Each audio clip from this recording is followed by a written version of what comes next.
స్తోత్రం. దేవుని నామానికి స్తోత్రం కలుగునుగాక. ఎలోహిం టీవీ ప్రేక్షకులందరికీ నా హృదయపూర్వక వందనాలు చెల్లించుకుంటున్నాను. జీవము కలిగిన దేవుని కృపావర్షం మనందరిపై సమృద్ధిగా కురియునుగాక. ఈ దినము నుండి సిలువ ధ్యానాలను మనము జ్ఞాపకం చేసుకుందాం. చిన్న వాక్య భాగాన్ని చదువుకుందాం. ఇప్పుడైనను మీరు ఉపవాసముండి కన్నీరు విడుచుచు దుఃఖించుచు మనఃపూర్వకముగా తిరిగి నా యొద్దకు రండి. ఇదే యెహోవా వాక్కు. చిన్న ప్రార్థన చేసుకుందాం. పరిశుద్ధుడా, ప్రేమ కలిగిన తండ్రి, నీకు వందనాలయ్యా. వాక్యము మీదై ఉన్నది, వినువారు నీ బిడ్డలై ఉన్నారు ప్రభా. మీ సిలువను జ్ఞాపకం చేసుకుంటూ నాయన మేము ధ్యానం చేసుకోవటానికి మీరు ఇస్తున్న ఇటు కృపను బట్టి నీకు వందనాలు చెల్లించుకుంటూ సమస్త జ్ఞానమునకు మించిన మీ సమాధానాన్ని మాకు అనుగ్రహించి వినగలిగిన చెవులు గ్రహించే మనసును మాకు దయచేసి వినిన దాని ద్వారా ప్రభా మేము జీవించుటకు కావలసిన కృపను మీరు దయచేయమని సమస్తమును మీ చేతులకు సమర్పించుకుంటూ యేసు పరిశుద్ధ నామమున అడిగి వేడుకుంటున్నాం తండ్రి, ఆమేన్.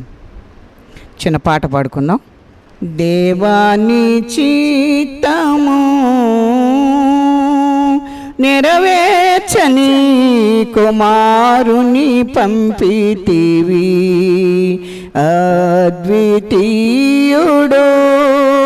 ప్రభు యేసుడే నీ చిత్తము నెరవేర్చును. నీ చిత్తమంత నెరవేర్చి భూమి మీద నిన్ను మహిమపరచెను. మహిమా నీకే, ప్రభావము నీకే, సర్వయుగములలో ఘనత నీకే. దేవాని చిత్తము నా ఇష్టమును నెరవేర్చుటకు లోకమునకు నేను రాలేదు. నన్ను పంపిన తండ్రి చిత్తము నెరవేర్చుటకు దిగి వచ్చి తిని. నా ఇష్టమును నెరవేర్చుటకు లోకమునకు నేను రాలేదు. నన్ను పంపిన తండ్రి చిత్తము నెరవేర్చుటకు దిగి వచ్చి తిని. నీ చిత్తమంత నెరవేర్చుట నాకు సంతోషము. నీ ధర్మశాస్త్రము నా ఆంతర్యములో ఉన్నది.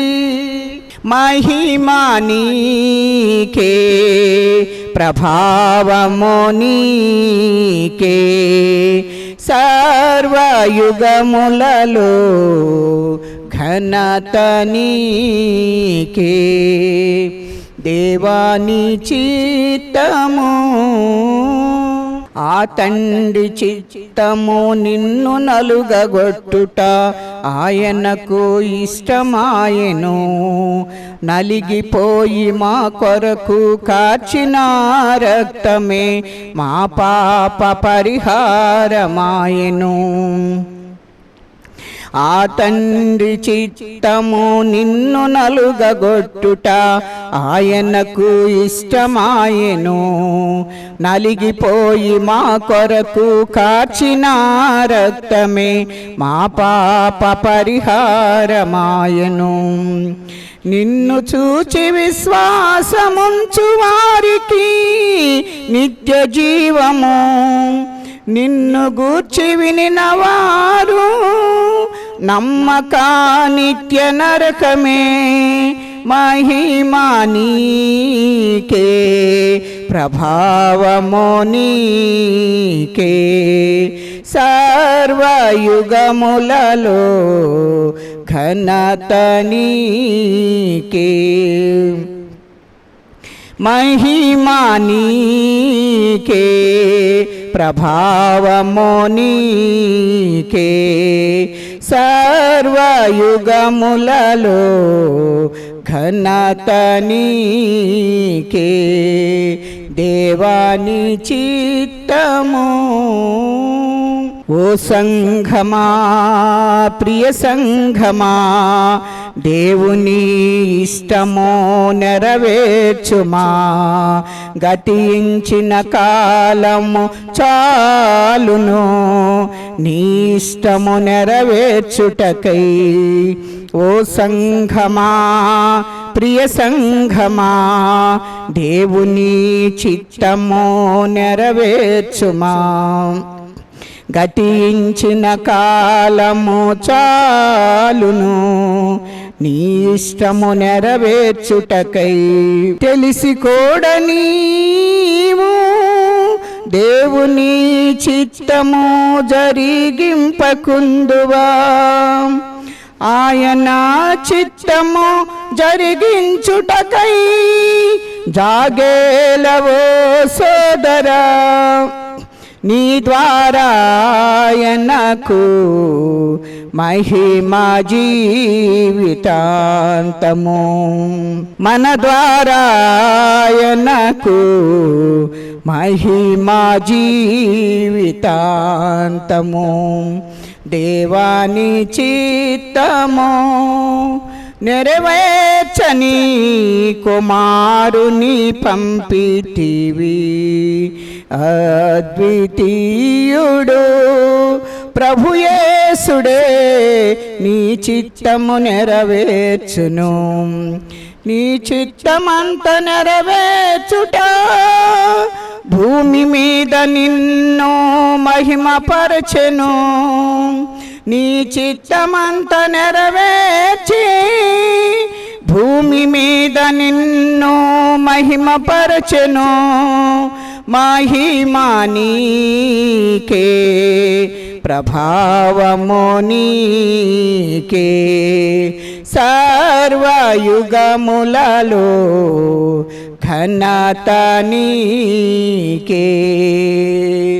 మహిమా నీకే, ప్రభావము నీకే, సర్వయుగములలో ఘనత నీకే. దేవాని చిత్తము. హల్లెలూయా. దేవుని నామానికి స్తోత్రం కలుగునుగాక. దేవుని యొక్క కృపను బట్టి సిలువ ధ్యానాలను చేసుకోవటానికి దేవుడు కృపనిచ్చాడు. అందుని బట్టి దేవునికి వందనాలు చెల్లించుకుందాం. ఈ సిలువ ధ్యానాలలో మొట్టమొదటి దినం భస్మ బుధవారంగా మనము జ్ఞాపకం చేసుకుంటున్నాం. దీని వివరణ ఏంటో మనము జ్ఞాపకం చేసుకున్నాం. భస్మ బుధవారం గ్రీకులో టెఫ్రా టెప్కి అని అంటారు. దీని భావం బూడిద లేక బుగ్గి లేకపోతే కసిక బుధవారం అని మరి దాన్ని పిలుస్తూ ఉంటారు. ఇక్కడ నుండే శ్రమల కాలం ప్రారంభమవుతుంది కనుక దీనినే లెంటు కాలం అంటారు. అనగా చీల్చబడి చిగురించట అని మనం అర్థం చేసుకోవాలి. యేసు మన కొరకు చీల్చబడి చిగురించి 3వ దినమున లేపబడినట్లుగా మనము చూస్తూ ఉన్నాం. ఈస్టర్ ఆదివారమునకు ముందు 40 రోజులు ఆదివారముల లేకుండా లెక్కించవచ్చు కనుక బుధవారమును బసవ బుధవారం అని మరి మనం జ్ఞాపకం చేసుకోవాలి. బైబిల్లో ఈ బసవ బుధవారం గురించి వ్రాయబడలేదు, కానీ దీన్ని ఒక సాంప్రదాయంగా మనము జ్ఞాపకం చేసుకుంటూ ఉన్నాం. క్రీస్తు శకం 3వ శతాబ్దంలో గ్రెగోరీ ది గ్రేట్ కాలము నుండి దీన్ని ఆచరణలోనికి తెచ్చినట్లుగా చరిత్రకారులు మనకు తెలియజేస్తూ ఉన్నారు. భస్మ బుధవారం అంటే ఏంటి అని అంటే పాప ప్రాయశ్చిత్తం జరగాలి. ఆదాము మన్నుతో చేయబడిన కనుక ఆదికాండము 3వ అధ్యాయము 19లో మన వాక్యం చూసినట్లయితే అది మనకు మూల వాక్యంగా మనకు కనబడుతుంది. బూడిద పాపానికి, శ్రమకు, ఆత్మీయ మరణానికి గుర్తుగా మనకు కనబడుతుంది. ఈ 40 దినముల శ్రమల ధ్యానముల్లో మనము మన హృదయ కాఠిన్యము తొలగించుకొని పరిశుద్ధాత్మ అగ్నితో కాల్చబడి బూడిదగా మార్చబడి దేవునికి దగ్గరగా రావాలని మన చూపు, మన మాట, మన క్రియ, మన ప్రవర్తన మార్చుకొని బూడిద అనే శ్రమలను తొలగించుకొని విశ్వాస వీరులుగా అనేకులను ప్రభువైపు నడిపించాలనేది మనము జ్ఞాపకం చేసుకోవాలి. ఈ రీతిగా ఉపవాసం ఉండి ప్రార్థన చేసినప్పుడు నీ ప్రవర్తన అంతటిని కూడా దేవుడు సరిచేయటానికి ఇష్టపడుతున్నాడు. దానికి నువ్వు కూడా ఇష్టపడి వాటన్నిటిని గనక నువ్వు సరిచేసుకున్నట్లయితే ఈ ఉపవాస దినాలలో, ఈ లెంట్ కాలంలో మనం ఆ 40 దినములు ఉన్నందుకు తగిన ప్రతిఫలం మనం పొందుకుంటామని మనము జ్ఞాపకం చేసుకోవాలి. ఉపవాస దినమును ప్రతిష్ఠించుడి, వ్రత దినము ఏర్పరచుడని ఏవేలులో మనము చూస్తూ ఉన్నాం. మనము పశ్చాత్తాపడాలి అంటే గ్రీకులో మనము జ్ఞాపకం చేసుకుంటే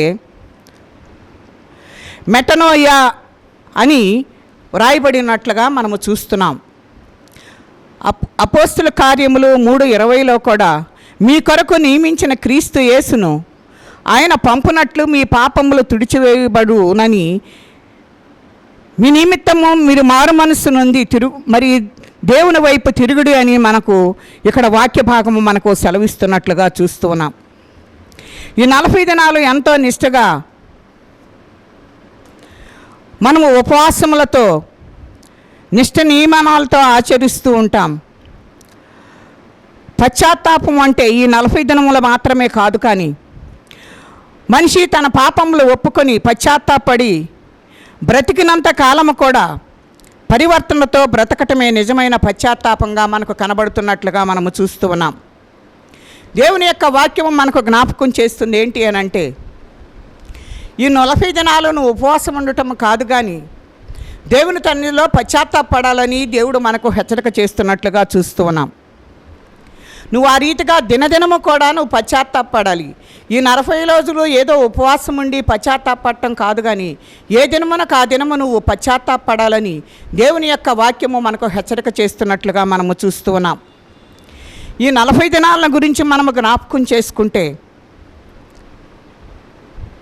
ఈ 40 దినాలనే ఎందుకు మనము ఆచరించాలి అనేది కొన్ని భాగాల ద్వారా మనము ఈ రీతిగా చేసుకోవటానికి అవకాశం ఉన్నట్లుగా చరిత్రలో మరి మనకంటే పెద్దవారైన వారు, అనుభవ జ్ఞానులు మనకు తెలియజేస్తూ ఉన్నారు.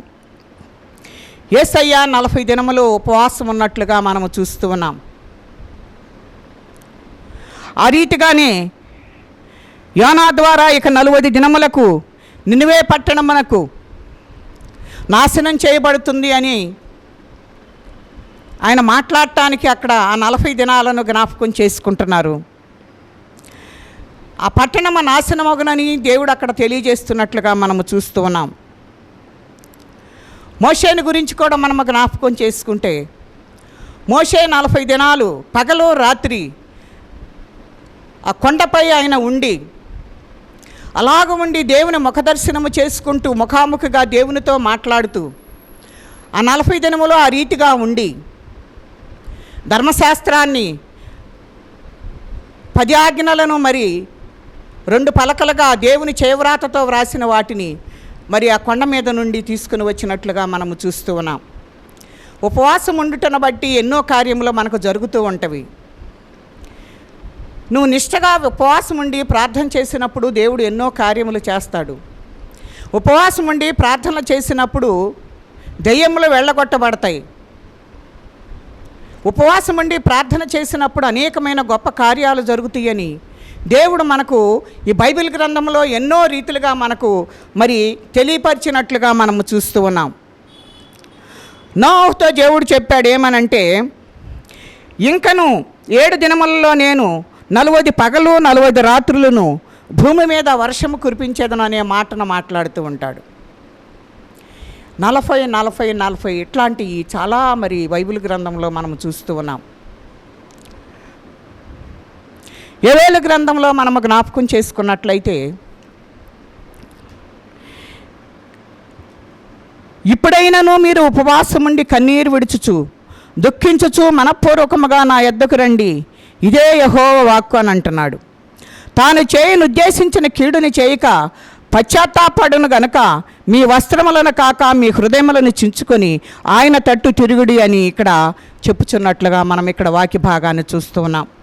యోవేలు గ్రంథంలో మనం జ్ఞాపకం చేసుకుంటే, ఇప్పుడైనను ఉపవాసం ఉండమంటున్నాడు. అలాగన నీవు ఉపవాసం ఉండినట్లయితే దేవుడు కనికరిస్తాడని మనము హృదయపూర్వకంగా వాక్యమును గ్రహిస్తూ మనం చేయాల్సిన పని ఏంటి అంటే ఉపవసించి దేవుని సన్నిధిలో ఉపవాసం ఉండి ఏదేదో చేయటం కాదు, కానీ నువ్వు దేవుని సన్నిధిలో కనుక గడిపినట్లయితే దేవుడు ఖచ్చితంగా నీ పట్ల కార్యం జరిగిస్తాడు. అలాంటి రుజువులు మనము బైబిల్ గ్రంథంలో ఎన్నో మనము చూస్తూ ఉన్నాం. మీ హృదయములను చింపుకొని ఆయన తట్టు తిరుగుడి అని అంటున్నాడు. ఒకవేళ ఆయన మనసు తిప్పుకొని పశ్చాత్తాపడి మీ దేవుడని యెహోవాకు తగిన నైవేద్యమును పానార్పణమును మీకు దీవెనగా అనుగ్రహింపడని ఎవడు చెప్పగలడు? మరి ఇక్కడ ఏం మాట్లాడుతున్నాడంటే, ఒకవేళ నువ్వు ఆ రీతిగా ఉపవాసం ఉండి ప్రార్థన చేసినప్పుడు ఆయన కనికరిస్తాడేమో.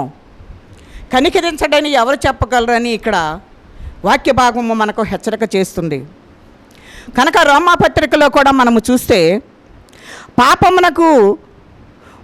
పాపము అనేది మన జీవితంలో ఒక జీతంలాగా వచ్చినట్లుగా మనము చూస్తూ ఉన్నాం. అందుకే మనము సామెతలు 28:13 చెప్పినట్లుగా అతిక్రమములను దాచిపెట్టువాడు వర్ధిల్లడు, కానీ వాటిని ఒప్పుకొని విడిచిపెట్టువాడు కనికరం పొందునని దేవుని యొక్క వాక్యము మనకు హెచ్చరిక చేస్తుంది. మనం ఏం చేయాలి అని అంటే పాపాన్ని విడవాలి, పశ్చాత్తాపడాలి. అప్పుడే నిజమైన పశ్చాత్తాపం మనలో రాగలదు. కనుక యేసు పాపం చేయలేదు, పాపం ఎరగలేదు, పాపులలో చేరలేదు, కానీ పాపులతో కలిసి జీవించాడు. మన చుట్టూ పాపం ఉంటుంది, దానితోనూ వారితోనూ కలిసి ఉండకపోవడమే పరిశుద్ధత. కనుక ఫలభరితమైన జీవితము మనము జీవించాలి అంటే కీర్తనల గ్రంథం 1వ అధ్యాయాన్ని కనుక మనము జ్ఞాపకం చేసుకుంటే, దుష్టుల ఆలోచన చొప్పున నడవకుండా పాపుల మార్గమున నిలువక అపహాసకులు కూర్చుండు చోట మనము కూర్చుండక వారి దగ్గరకు మనం వెళ్లకుండా ఉండటమే పశ్చాత్తాపంగా మనకు కనబడుతుంది. కనుక మనము ప్రార్థించినప్పుడు మన ప్రార్థన మనకు ఎదుగుదలకు కారణమవుతున్నట్లుగా మనము చూస్తూ ఉన్నాం. దేవుని యొక్క వాక్యము మనకు హెచ్చరిక చేస్తుంది. నీవు నేను పశ్చాత్తాపడినట్లయితే దేవుడు ఖచ్చితంగా నిన్ను నన్ను కూడా క్షమించి వాటి నుండి విడుదల కలిగించటానికి ఆయన ఇష్టపడుతున్నట్లుగా మనము చూస్తూ ఉన్నాం. మనం పశ్చాత్తాపడాలని, దేవుని సన్నిధిలో కన్నీరు విడవాలని, ప్రార్థన చేయాలని, ఆ ప్రార్థన ద్వారా నీకు విడుదల కలిగించాలి అని, దాని ద్వారా నువ్వు మార్పు చెందుటను బట్టి నువ్వు రక్షణ పొందుతావని, ఆ తర్వాత రక్షణ పొందిన తర్వాత నువ్వు బాప్తీసం తీసుకుంటావని దేవుడు నీ కొరకు ఎంతగానో ఎదురు చూస్తూ ఉన్నాడు. ఇదే అనుకూల సమయం అని దేవుడు మనతోటి మాట్లాడుతున్నట్లుగా చూస్తూ ఉన్నాం. నువ్వు ఆ రీతిగా పశ్చాత్తాపడినట్లయితే దేవుడు ఖచ్చితంగా నీ పట్ల కార్యం జరిగించడానికి ఇష్టపడుతున్నాడు. కనుక ఇది మట్టలాదివారాన్ని గురించి మనము జ్ఞాపకం చేసుకుంటే, మట్టలాదివారం నాడు ఆ మట్టలన్నీ తీసుకొని వచ్చి ఆ మట్టలను మరి ఎండిపోయిన తర్వాత కాల్చి ఆ బూడిదను అట్లాగా ఉంచి దాన్ని ఏం చేస్తారంటే నొసల మీద సిలువు గుర్తులు వేసుకుంటూ ఉంటారు. అదే రీతిగా నీళ్లలో కలుపుకొని తల మీద పోసుకుంటారు. అలాగ ఉండి ప్రార్థన చేస్తూ ఉంటారు. కనుక అలాగ నా నెత్తి మీద ఆ బూడిదను పోసుకొని ఏడుస్తూ పశ్చాత్తాపడతారు. కనుక ఇప్పుడైనను ఉపవాసం ఉండి దేవుని దగ్గరకు రావాలి అనేది దేవుడు మనల్ని కోరుకుంటున్నాడు. కనుక ఆ రీతిగా వచ్చిన వారిని దేవుడు ఎలాగన విడుదల కలిగించాడో మనము యోనా గ్రంథంలో మనము జ్ఞాపకం చేసుకుంటే, యోనా గ్రంథం 3వ అధ్యాయము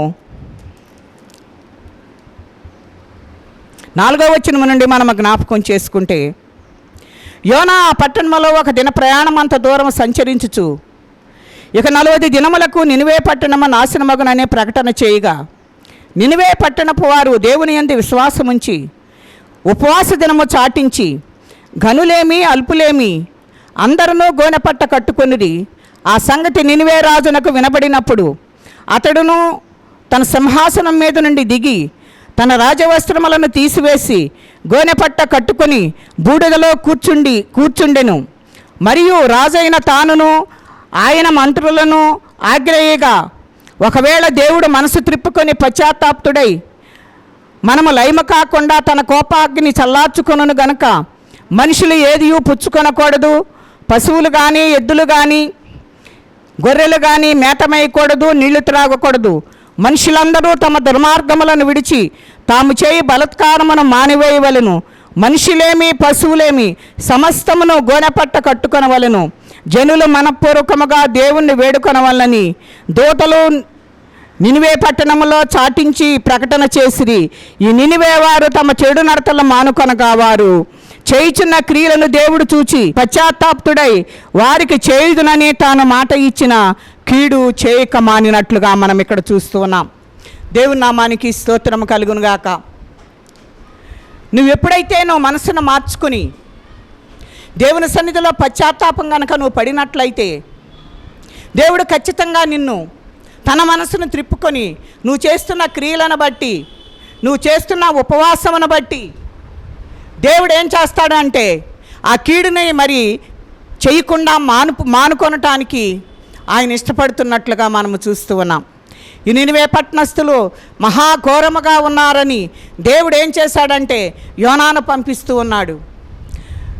అక్కడ వారు మంచివారు కాదని యోనా ఏం చేశాడంటే వాళ్ళందరూ నశించిపోతే నశించిపోయారు, నా ప్రాణాలను నేను కాపాడుకోవాలి, వాళ్ళు ఎంతమంది నశించిపోతే నాకెందుకు, నేనైతే దేవుని మాటను వినను, నేను నా దగ్గర నుంచి నేను వేరే చోటకు వెళ్ళిపోతానని చెప్పేసి ఆయన వేరే టికెట్ కొనుక్కుని వెళ్ళిపోయినట్లుగా, నినివేకి వెళ్లకుండా తర్షీష్కు వెళ్ళినట్లుగా మనం చూస్తూ ఉన్నాం.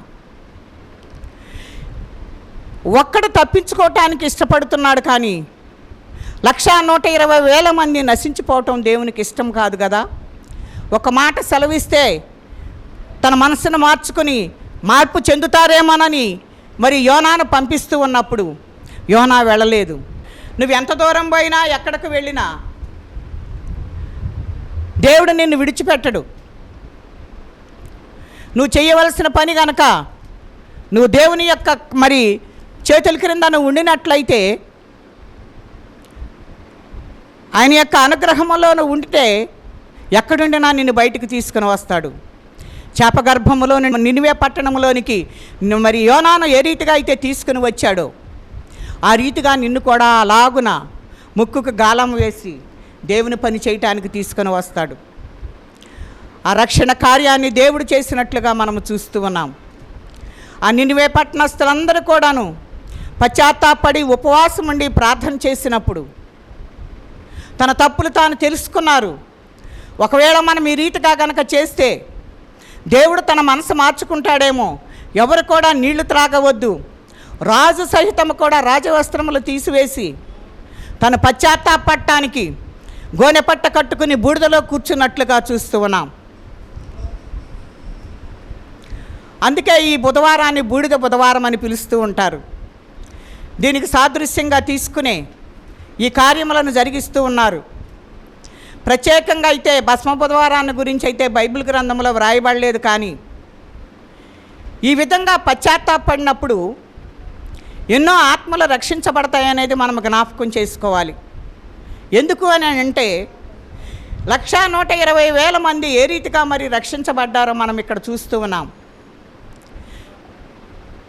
వారు చేసిన క్రియలను బట్టి, వారు చేస్తున్న పశ్చాత్తాపాన్ని బట్టి దేవుడు కనికరించి ఏం చేశాడు అని అంటే వారిని రక్షించటకు ఇష్టపడినట్లుగా మనము చూస్తూ ఉన్నాం. అందుకే అంటున్నాడు కదా 10వ వచనములో, ఈ నినివే వారు తమ చెడు నడతలు మానుకొనగా వారు చేయుచున్న క్రియలను దేవుడు చూసి పశ్చాత్తాప్తుడై వారికి చేయుదునని తాను మాట ఇచ్చిన కీడు చేయక మానెను. యోనా ఎక్కువ దూరం వెళ్ళలేదండి, ఒక్క దిన ప్రయాణం మాత్రమే చేశాడు. ఒక్క దిన ప్రయాణంలో ఎంత దూరం అయితే కాలినడకలో వెళ్ళగలడో అంత దూరము వెళ్తూ వెళ్తూ వెళ్తూ ఆ దిన ప్రయాణం అంతసేపు కూడాను ఈ పట్టణంకు దుర్గతి కలగబోతుందనే విషయాన్ని ఆయన చెప్పుకుంటూ వెళ్ళాడు. ఒక్క దినము మాత్రమే ఆయన ఈ విషయాన్ని చాటించినట్లుగా చూస్తూ ఉన్నాం. అది రాజు వరకు చేరి రాజు కూడా పశ్చాత్తాప్తుడై రాజవస్త్రములను తీసివేసి తను చేసిన పనేంటి అంటే బూడిదలో కూర్చున్నాడు. అందరినీ పిలిచాడు, ఆ రాజగృహంలో ఉన్న వారందరినీ పిలిచాడు, ప్రజలందరికీ చెప్పాడు, ఏవి కూడా తినకూడదు, త్రాగకూడదు. పసిపిల్లలు కావచ్చు, పశువులు కావచ్చు, మనుషులు కావచ్చు, ఎవరైనా సరేగాక మీరు ఏది కూడా ముట్టకూడదు. ఇలాగన మనము చేస్తే దేవుడు మన మీద కనికరము చూపించి, నీపైన నాపైన జాలి చూపించి ఈ దుర్గతి నుండి మనల్ని తప్పిస్తాడేమో చూద్దామని రాజు ఆ రీతిగా సెలవిస్తున్నట్లుగా మనము చూస్తూ ఉన్నాం. అందుకనే ఆ గోనె పట్ట కట్టుకుని ఆ బూడిదలో కూర్చుకుని మరి ఆ రీతిగా ఉపవసించి దేవుని సన్నిధిలో పశ్చాత్తాపడ్డారు. మనందరికీ కూడా దేవుడు కోరుకునేది మన దగ్గర నుంచి ఏంటి అని అంటే పశ్చాత్తాపడాలనేదే కోరుకుంటున్నాడు. పశ్చాత్తాపం అనేది మనకు చాలా అవసరమైనది. నువ్వు పశ్చాత్తాపడితే దేవుడు ఖచ్చితంగా నిన్ను ఎక్కడున్నా కూడా జాగ్రత్తగా బయటికి తీసుకొని రాగలడు. యోనా కూడా పశ్చాత్తాపడ్డాడు. చేప కడుపులో ఉండి పశ్చాత్తాపడుతున్నాడు, ప్రార్థన చేస్తూ ఉన్నాడు. అందుకే అంటున్నాడు కదా, నేను సముద్ర దిగంతంలోనికి వెళ్ళినా నీ చెయ్యి కూడా నాకు అక్కడ తోడుగా ఉంది అని అంటున్నాడు కీర్తనాకారుడు. నువ్వెక్కడుండినా సరే దేవుని అనుగ్రహము నీకుంటే, నువ్వెక్కడున్నా దేవునికి విరుద్ధంగా నువ్వు ఎంత దూరం వెళ్ళినా కూడా ఎక్కడి నుండి అయినా సరే నిన్ను ఆయన తీసుకుని రావటానికి ఆయన ఇష్టపడుతూ ఉన్నాడు. యోనాను తీసుకుని వచ్చిన దేవుడు నిన్ను నన్ను కూడా ఈ పాప శాపముల్లో నుండి దేవుడు విడుదల కలిగించి నీకు రక్షణ ఇవ్వటానికి ఇష్టపడుతున్నాడు. అలాగ రక్షణ నీకు కావాలి అంటే నువ్వు చేయాల్సింది ఏంటి అని అంటే నువ్వు పశ్చాత్తాపడాలి. నువ్వు పశ్చాత్తాపడినట్లయితే గోనె పట్ట కట్టుకొని బూడిద కింద కూర్చొని ప్రార్థన చేసినట్లుగా ఈ నినివే పట్టణస్థులందరూ వాళ్ళు చేస్తున్న ఆ క్రియలు చూచి, వారు తినకుండా త్రాగకుండా ఉండటం చూచి, రాజు కూడా తను తాను తగ్గించుకొని క్రిందకు రావటం చూసి ఆ నినివే పట్టణస్థులను దేవుడు ఆ శ్రమ రాకుండా, ఆ దుర్గతి కలగకుండా మరి రక్షించినట్లుగా మనము చూస్తూ ఉన్నాం. దేవుడు నిన్ను నన్ను కూడా ఈ పాపం అనే దుర్గతిలో నుండి నిన్ను విడిపించబడాలి అని అంటే నువ్వు చేయాల్సిందల్లా ఒక్కటే, నువ్వు దేవుని సన్నిధిలో పశ్చాత్తాపడాలి. ఉపవాసం ఉండినప్పుడు నువ్వు దేవుని సన్నిధిలో గడపాలి. నువ్వు ఆ రీతిగా గనక గనిపినట్లయితే నినివే పట్టణస్థులకు దుర్గతి రాకుండా దేవుడు ఎలాగున చేశాడో నీ జీవితాన్ని కూడా మరి పాపాంధకారంలోనికి వెళ్లకుండా అట్టి దుర్గతి నుండి దేవుడు విడిపించి ఆయన శిలువ రక్తం ద్వారా నిన్ను మరి కడిగి శుద్ధి చేసి పరిశుద్ధినిగా చేసి పరలోక రాజ్యమునకు వారసునిగా చేయటానికి ఆయన ఇష్టపడుతున్నాడు. కనుక నీ జీవితం ఎలా ఉందో ఈ దినము పరీక్ష చేసుకో. దినదినము నువ్వు పరీక్ష చేసుకోవాలి.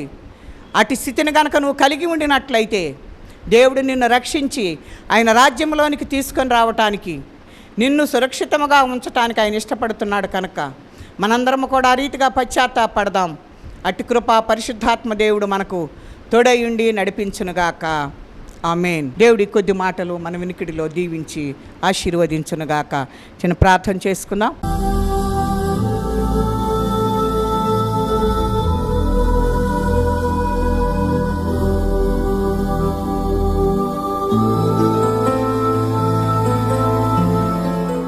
పరిశుద్ధుడా, ప్రేమ కలిగిన తండ్రి, నీకు వందనాలు.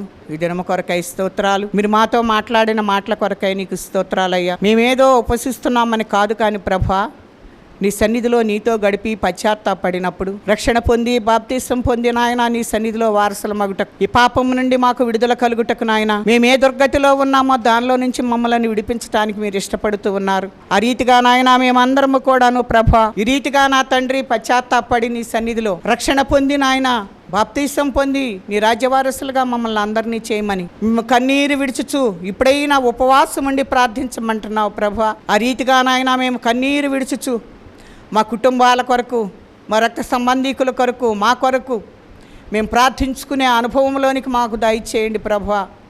నినివే పట్టణస్థులు ఏ రీతిగా నాయన పశ్చాత్తాపడ్డారో అట్టి పశ్చాత్తాపము ఉపవాసం ఉండి మేమందరము కూడా ఆ స్థితిలోనికి రావటానికి నీ కృప దయచేసి, అయ్యా నా తండ్రి మా దోషముల పాపములను బట్టి శిక్షకు నాయన మేము అర్హులము, కానీ నాయన ఆ శిక్ష నుండి నాయన మీరు తొలగిస్తారు. కనుక నినివే పట్టణస్థులు ప్రభువా ఆ శిక్ష నుంచి విడుదల పొందినట్లుగా మేము కూడా ఈ పాప శిక్ష నుండి విడుదల పొందుటకు నీ కృప దయచేస్తారు. కనుక మేమందరం అట్టి స్థితి కలిగి ఉండుటకు నీ కృప మా అందరికీ విడుదల చేసి నీ నామానికే మహిమ ఘనత ప్రభావములు పొందుకోమని యేసు పరిశుద్ధ నామం అడిగి వేడుకుంటున్నాం తండ్రి. ఆమేన్.